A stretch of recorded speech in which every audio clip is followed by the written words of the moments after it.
Ladies and gentlemen, thank you for listening. Thank you for downloading. And thank you for subscribing to the latest edition of the 12 Kyle podcast. I am your boy, 12 Kyle. Man, check this out. On this episode, what we're going to talk about is Black TV dads. At the time of this recording, we're coming upon Father's Day. The year is 2024, and we're about to hit Father's Day. And if you follow the podcast, you know that each year I try to do something different for Father's Day, whether it be, me reminiscing on my father and the influence that he's played in my life and still does to this day, or me talking about my kids, because I am a father of 4, or if I've had on some of the homies, to come on and talk about Black fatherhood. I try to do something different each year. And this year will be no exception.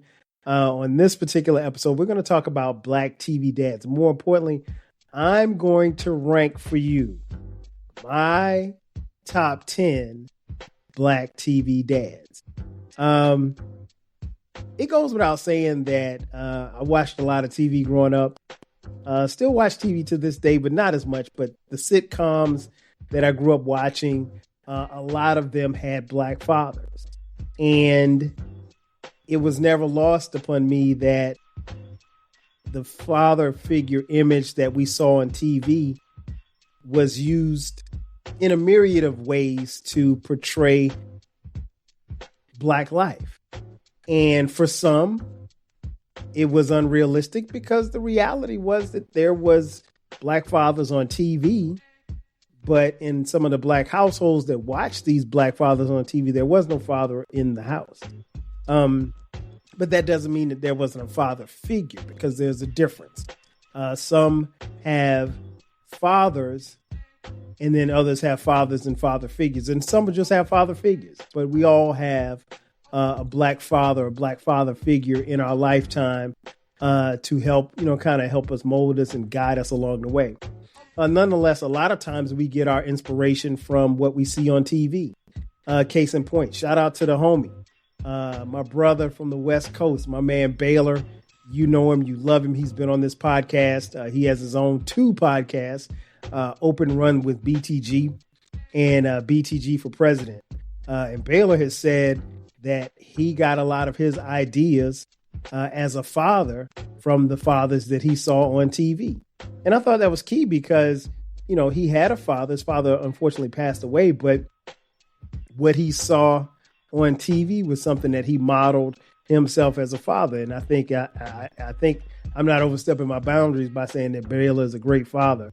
The Baylor that I know is a very, very good father to his children.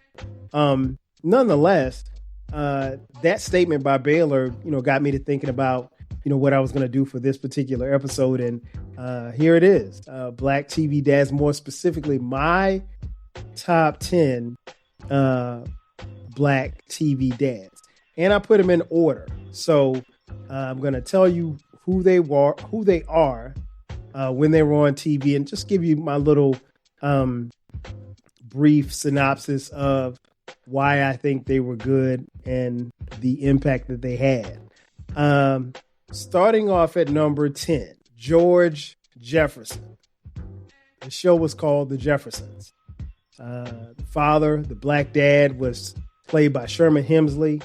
The Jeffersons was on TV from 1975 to 1985. George had one child, Lionel. George's profession, he was a dry cleaner. In fact, he had 7 dry cleaners throughout Metro New York City, one near you, as he would often tell us. George's parenting style, he was a little bit rough, somewhat abrasive, once you got past the ego, but he was caring. He cared about Lionel. Now, George as a father, I had to put him on the list because I think George Jefferson was the ultimate hustler. He was a guy that came up from the ghetto. His wife, Wheezy, was a housekeeper. for Archie Bunker and Edith Bunker, and he didn't want his wife working as a housekeeper in these white folks' house anymore. And so he hustled his way up, and he bought one dry cleaning store, and he just took off from there, and he moved up to the east side to a deluxe apartment in the sky, to quote the theme song to the Jeffersons. But George, as a father, we really, looking back on the episodes, we saw him again be very aggressive, kind of abrasive at times, but I think he was a good father. But here's the thing. Lionel, by the time the show came on, Lionel was, I want to say Lionel was like damn near in college. He might have been in college by the time the show came on.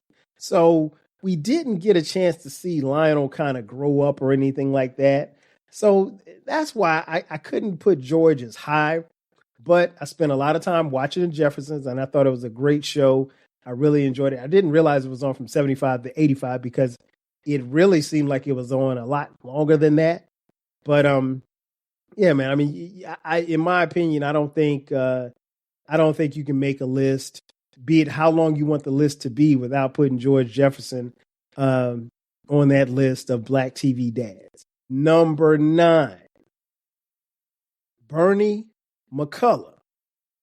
The show, The Bernie Mac Show. Obviously played by the late, great Bernie Mac. The show aired from 2001 to 2006. Now, what was interesting about this show was Bernie was a father figure, but he wasn't a father. He and his wife didn't have any kids of their own, but he had 2 nieces and a nephew. And Bernie's profession, he was a stand-up comic, which kind of mirrored his life in real life.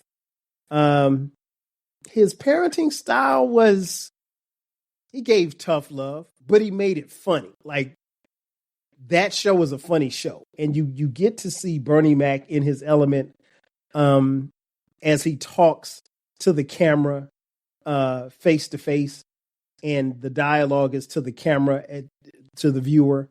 So I thought that was very interesting, something that you didn't really see, particularly in that part of the TV world. But this show was hilarious. Bernie really had a no-nonsense approach to parenting. He didn't take no mess, but he did something that he referred to in his real stand-up job, his real job as a stand-up comedian. He talked about how he brought his nieces and his nephew in because his brother was on drugs. And, this kind of plays out in this show. He and his wife, Wanda, again, they didn't have any kids, but I think Bernie was a great dad and a great father figure, if for no other reason, just for taking the kids in. I mean, like, you don't have any kids of your own, but you're going to bring in your niece and your 2 nieces and your nephew, and you're a stand-up comedian. I mean, like, that takes a lot of courage. But I thought he was a great father, raising his brother and sister's kid. I can't remember if his sister was on drugs or his brother was on drugs. One of the two. But either way, he didn't miss a beat. And he gave the kids a life that they could thrive in. And I think at the end of the day, that's what you want to do as a parent. Again, he had a lot of funny moments, and he was very, very comical as a father and as a father figure. But I think overall, the McCullough family benefited from Bernie. And I think, Bernie was a guy who, at least it appeared as a father, would be the type that would discipline you one minute and then the next minute have you in stitches. I really enjoyed watching the show. The show went off the air, obviously, when Bernie Mac passed away tragically, suddenly. I think from heart failure, I think. But nonetheless, great show. It's in syndication. All of these shows are in syndication, so check it out if you get a chance. But yeah, as far as Black TV dads, he had to go on the list, and he is coming in at number 9. Coming in at number 8, Carl Winslow, The show, Family Matters. Carl Winslow was played by Reginald Vell Johnson. The show ran from 1989 to 1988. Carl and his wife had 3 kids. Let's see, it was Eddie, Laura, and Judy. And he also had a nephew named Richie, who was like in all the time. And I guess if you want to add, I mean, Richie's not their kid, but technically they had 3 kids, but you could probably say their nephew Richie, and then he might be the 4th child, and the 5th child might be Urkel, the nerdy next door neighbor. The one thing I can say about Carl was not only was he a good dad, but he was a patient dad. He was the type of dad that kind of took his lumps around the house, but he did everything that he was supposed to do for his family. And he didn't want anything else. He didn't want anything in return. He just wanted peace, and he wanted his respect. That's it. And he got that from his wife, Harriet. But, you know, he was a very calm and patient guy. And I'll tell you what, it takes a lot of patience if you're Carl Winslow and you got to deal with Urkel, because Urkel literally and figuratively stole the show. If you follow the show Family Matters, Jaleel White, who played Urkel, really good actor. I mean, he played that character to a T, and Urkel became the show. And in a lot of people's minds, it's kind of like where the show fell off, because it went on to another tangent as far as Urkel was concerned. But we're talking about Carl. I think Carl was always there for the kids.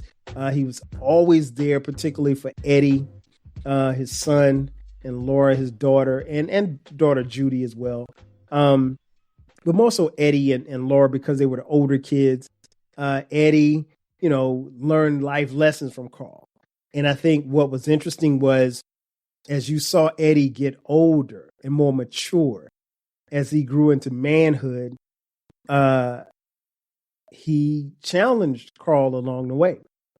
He challenged Carl as far as some of his ideas. He challenged Carl as far as some of his discipline that he would dish out. And Carl wasn't going to back down. And he basically laid down the law and said, like, look, you're in my house. You're going to do as I say. And he fell in line, just like anybody else would. But I remember there was an episode where Urkel actually saved Carl's life.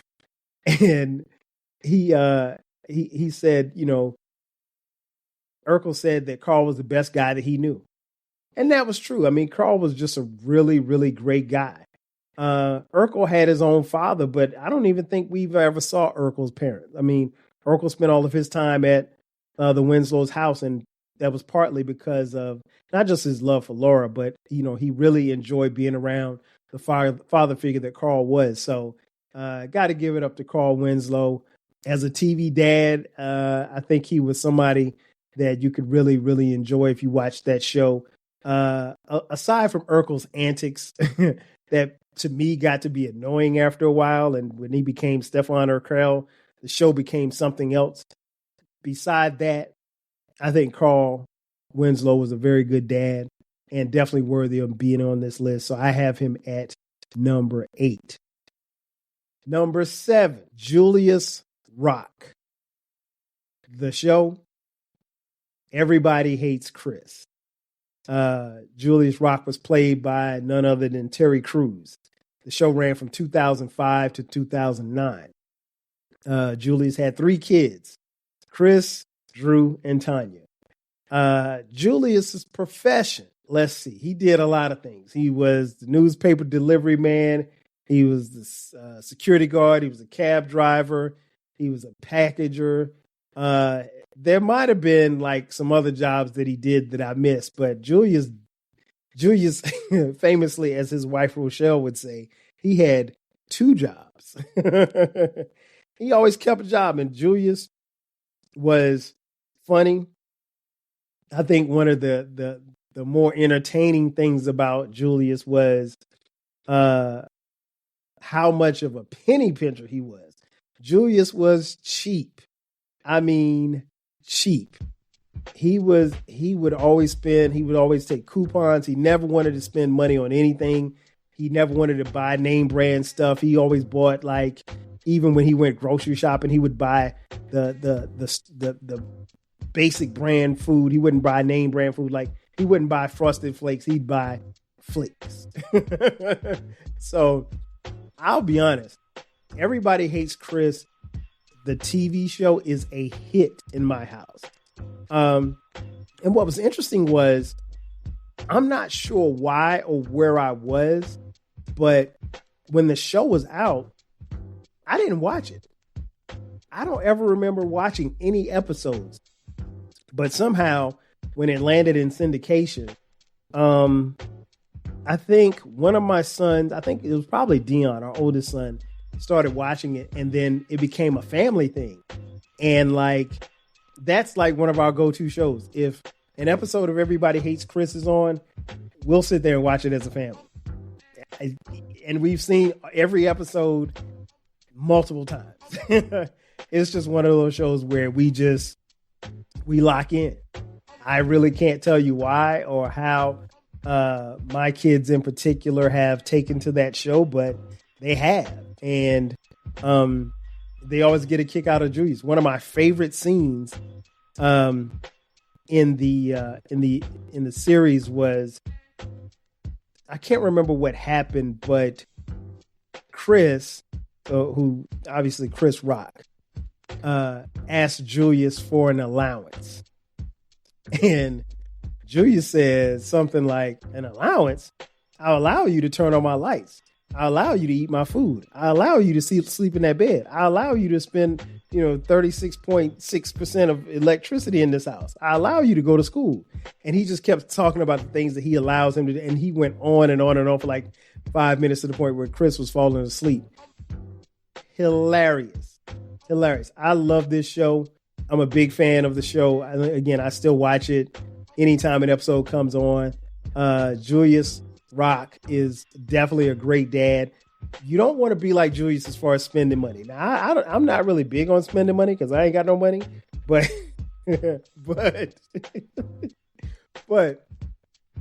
I'm not cheap. Julius is cheap. I'll spend money on my loved ones.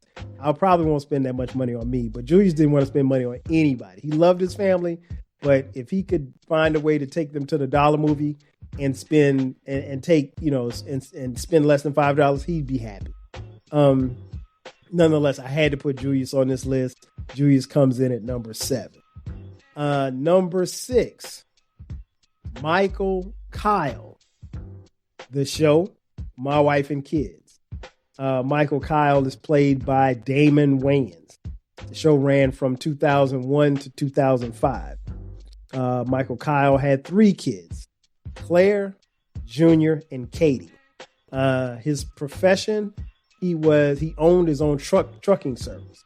My Wife and Kids is a really, really dope show. Damon Wayans, I mean, come on, the last name says it all. There's not too many non-funny Wayans, and you can make a case that Damon is the funniest. This show, how can I say this?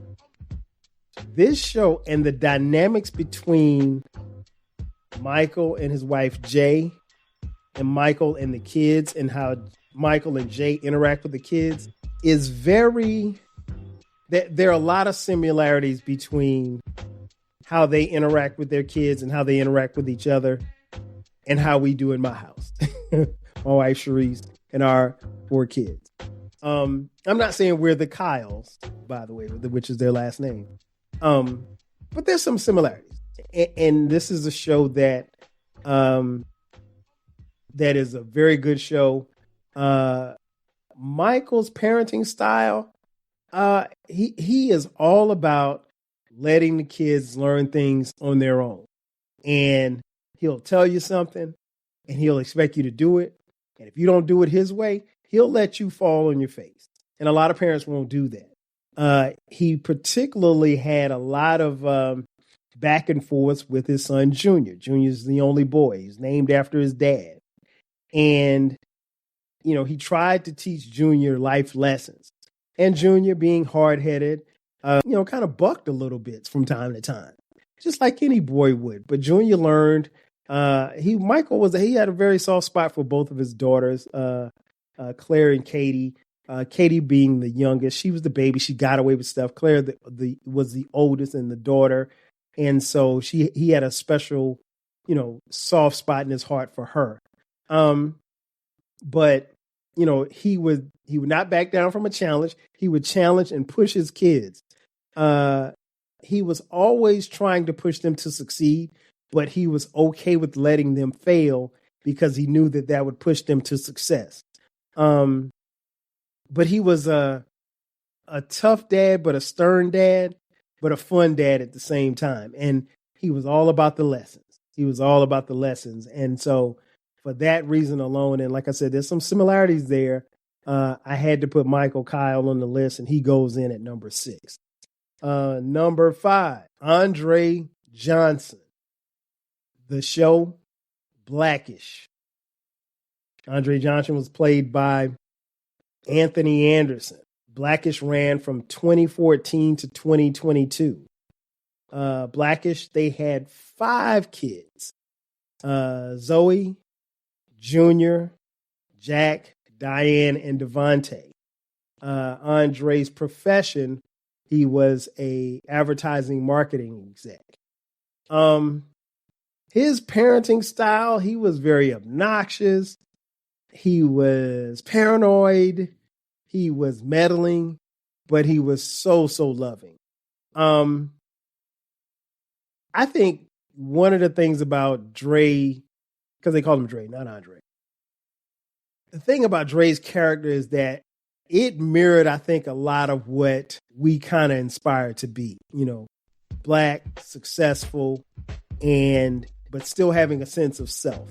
One of the things that I love, and this show here is another family favorite in my house. Like if it's a Friday night and there's nothing on TV, we'll order some wings and we'll get some pizza and fries and we'll sit in front of the TV. We can't find anything on TV. Hey, put Blackish on. We're going to watch an episode of Blackish. And I don't know why that is, but my kids absolutely, and they've seen every episode, every season, and they are fans, and I am too. But Andre, he's definitely the kind of guy you kind of aspire to be. He grew up in the hood, went to a Black college, Howard University, shout out to HBCU, shout out to Howard, but he was very self-aware. He was self-aware of the success that he gained, but also as he moved up the corporate ladder, staying Black and not being overlooked or ostracized.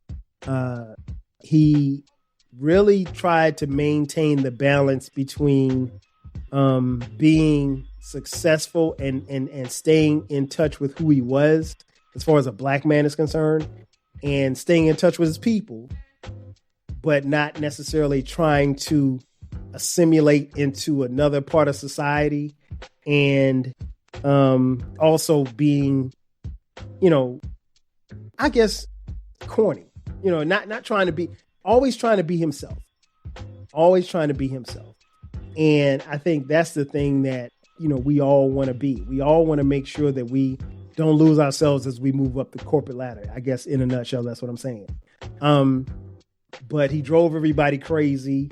He was paranoid at times because, he was successful, and he wanted to make sure that, he was still good in the hood, but he was in the suburbs, and he didn't want to get too close to his neighbors.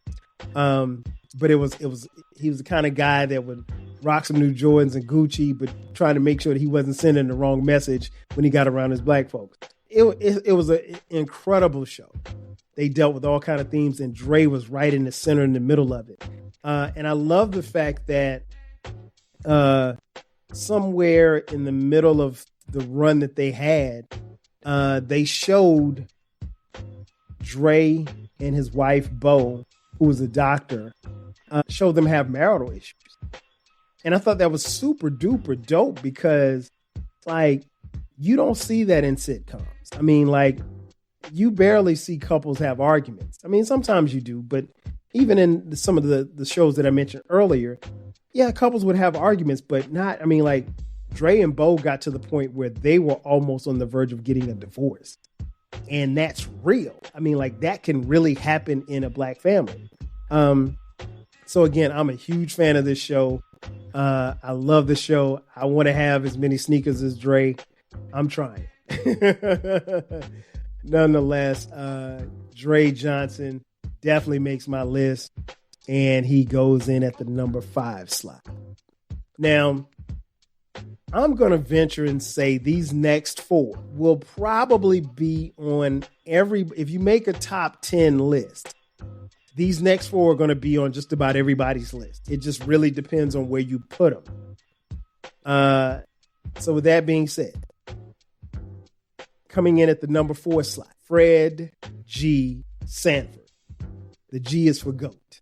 The show, Sanford and Son, obviously, Fred Sanford was played by the late, great Red Fox. The show aired from 1972 to 1977. Fred famously had one child, one son by the name of Lamont. Fred's profession, he was a junk dealer. He created an empire, according to him. His parenting style, very angry, very grouchy, very annoyed. He was an old man. So, and Lamont was 30, 35 years old. So we didn't get to see Lamont grow up. But we do learn early in the show that Fred is a widower, and that, he's raising Lamont on his own, in, South Central Los Angeles. Now, Lamont was, like I said, he was 35, so he wasn't trying to be a blood or a crip. But he ran the junkyard, and he was a businessman. He was about business. He seemed to be annoyed with everybody and everything, and he didn't care about people's feelings. He said whatever. He was, he said some racially insensitive things at times. He called Esther all kinds of names. But he was funny as hell. I'm sorry. I mean, Sanford and Son is one of my favorite TV shows. His parenting style, again, was very abrasive. He famously called Lamont a big dummy. So he wasn't really the type of father that was going to pat you on the back or give you kudos or anything like that. But you knew that he loved Lamont. This we know. He loved Lamont, and he always wanted what was best for Lamont. And Lamont loved his dad. And I remember one episode specifically where he said, Lamont, I want you to know that I'm proud of you. I'm proud of you, you big dummy. That was love. That was Fred. I mean, but, all in all, I think Fred did a good job. Lamont, grew up in South Central Los Angeles. He wasn't a blood. He wasn't a crip. He did his thing, and, they ran a halfway decent, successful business. And, he had love for his son. And I think at the end of the day, that's all you can ask for. But he was funny. He was beyond comical funny. So yeah, Fred G. Sanford, the great Red Fox, who also shares a birthday with me, December 9th. Shout out to the Sagittarius. Comes in at number 4. Number 3, James Evans. The show Good Times. Played by John Amos. Good Times ran from 1970.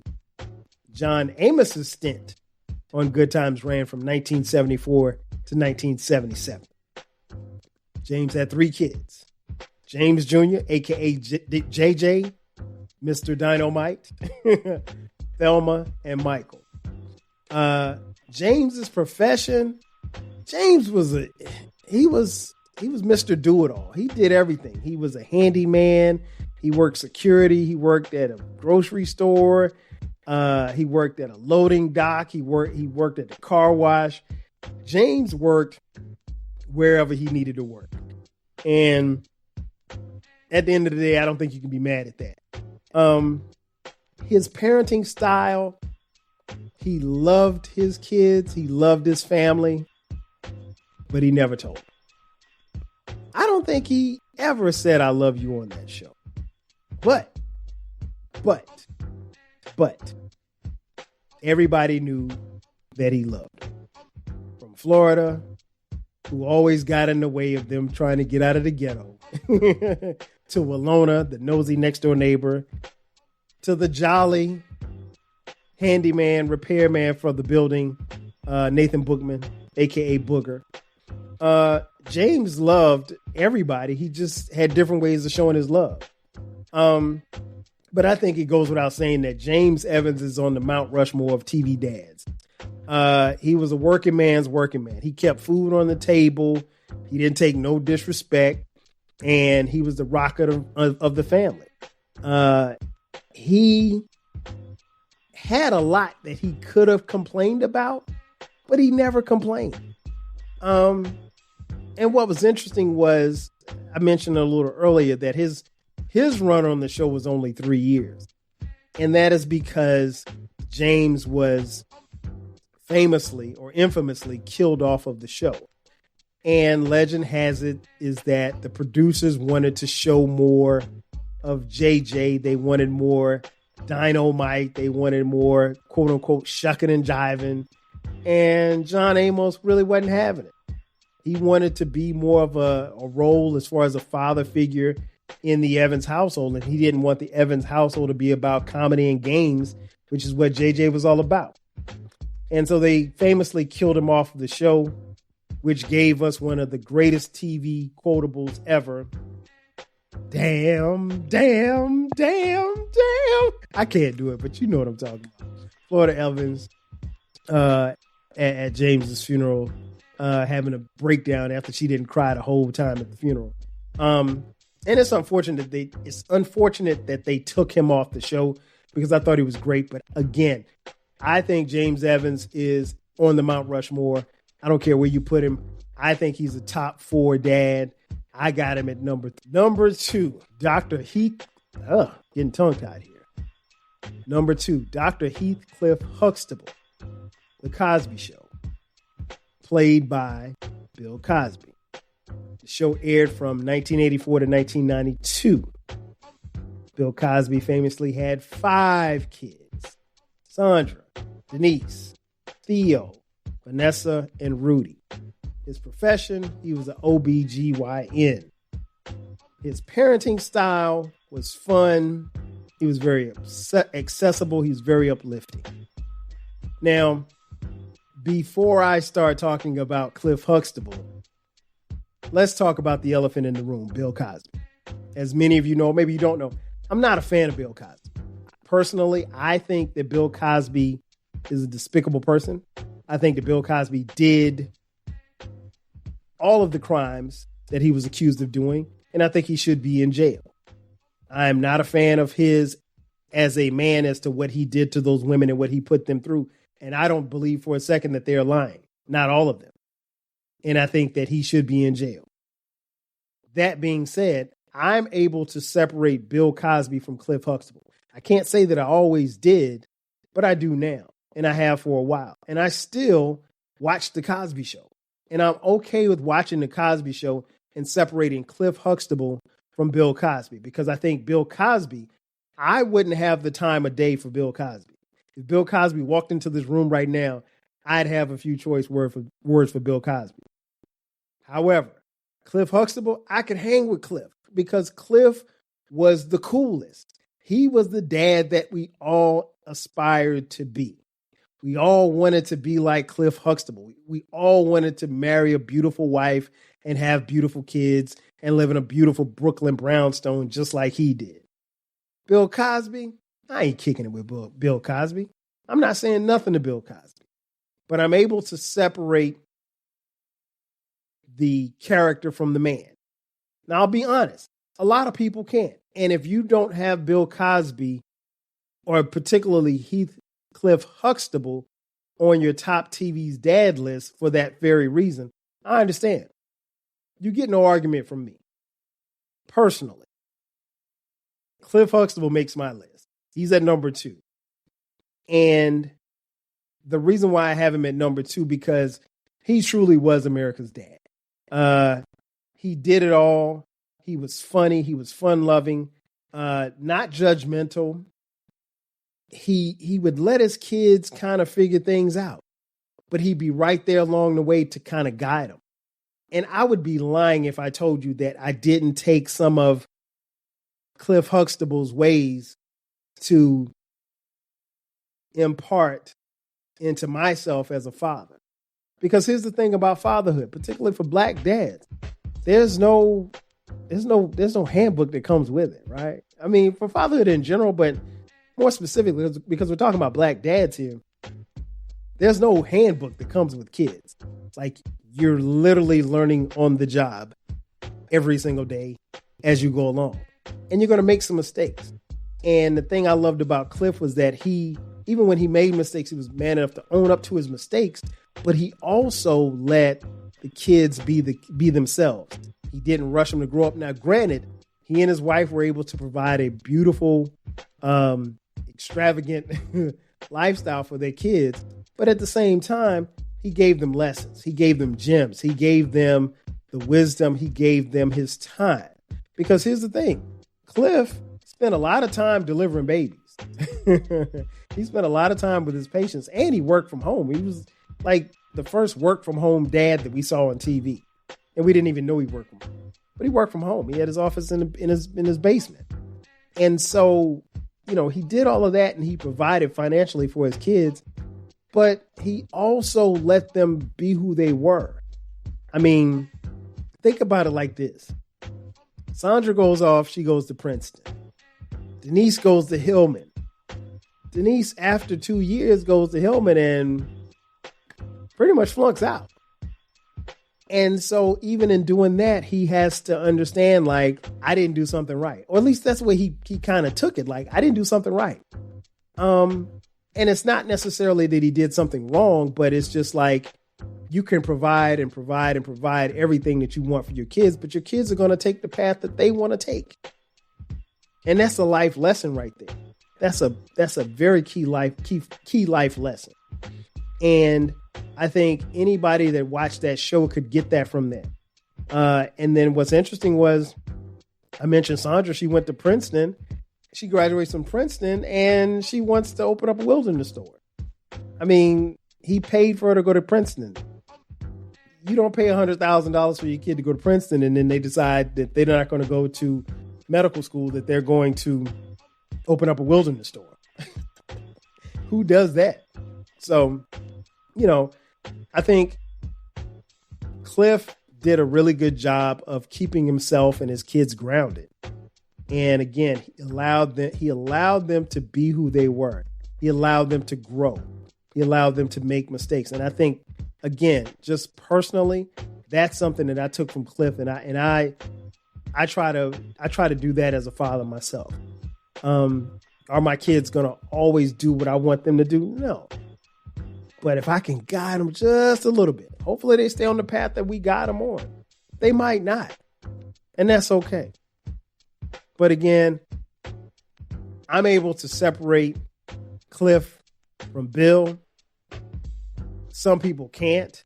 And so if you told me that you came up with a Black TV dad list and Cliff Huxtable's not on it, cool.